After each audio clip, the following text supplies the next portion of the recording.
Bonjour à tous, donc je suis sûr que vous allez bien aujourd'hui et que vous allez apprendre à enregistrer l'octroi d'emprunt.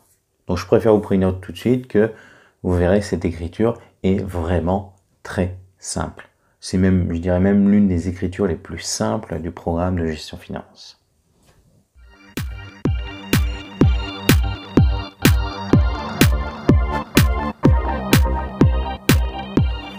Pour le modèle d'écriture, donc de l'enregistrement de l'octroi d'emprunt, vous allez voir, c'est très simple.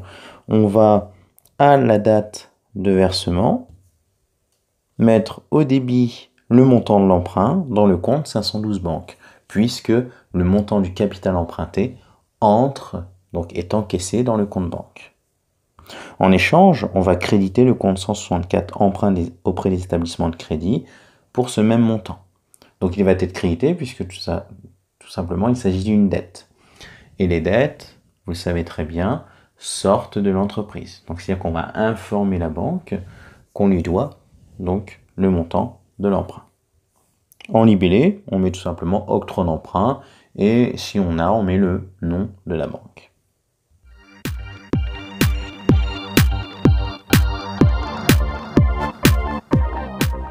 Prenons ici un exemple, donc le 1er mars, N, votre entreprise a souscrit un emprunt pour financer un investissement de 300 000 euros. La banque vous demande un remboursement par annuité constante d'une durée de 4 ans avec un taux d'intérêt de 3%. Donc ce qui nous intéresse ici, c'est simplement le fait qu'il y a eu au 1er mars un emprunt de 300 000 euros. Donc nous allons enregistrer une écriture au 1er mars de l'année N. Et les 300 000 euros de souscription d'emprunt, c'est-à-dire le capital emprunté, va être débité du compte 512 banques. Et on crédite le compte 164 emprunt auprès des établissements de crédit pour 300 000 euros au crédit pour avoir la contrepartie, puisqu'il s'agit d'une dette. Et on met en libellé octroi d'emprunt banque 2. Donc là, si on avait le nom de la banque, on mettrait le nom de la banque. Voilà, l'écriture est terminée, c'est aussi simple que ça. On débite le compte 512 banques et on crédite le compte 164 pour le même montant.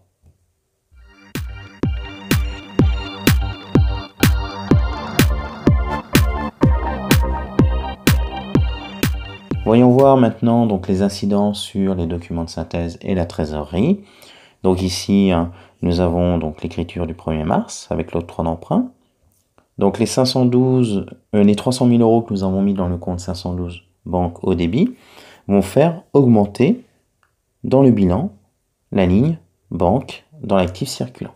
Donc on a 300 000 euros ici en bleu dans le bilan en plus à l'actif.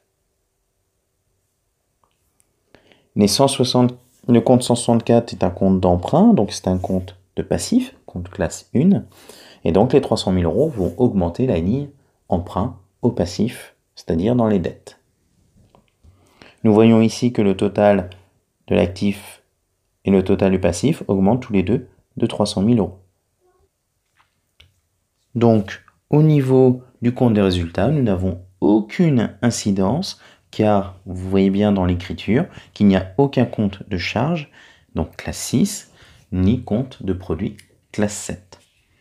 Donc, le bénéfice ne va pas être impacté par cette écriture. Par contre, la trésorerie, elle, va augmenter de 300 000 euros, puisque les 300 000 euros entrent dans le compte banque. Voilà, donc j'espère que cette vidéo vous aura plu.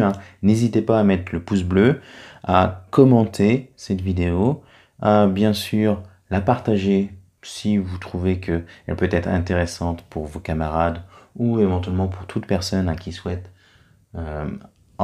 apprendre la comptabilité. Donc abonnez-vous et bien sûr la petite cloche de notification et je vous dis à très bientôt pour la nouvelle vidéo qui concernera notamment la numéro 19 sur le remboursement d'emprunt, donc qui sera en fait la suite de cette vidéo. Je vous dis à très bientôt, bye bye.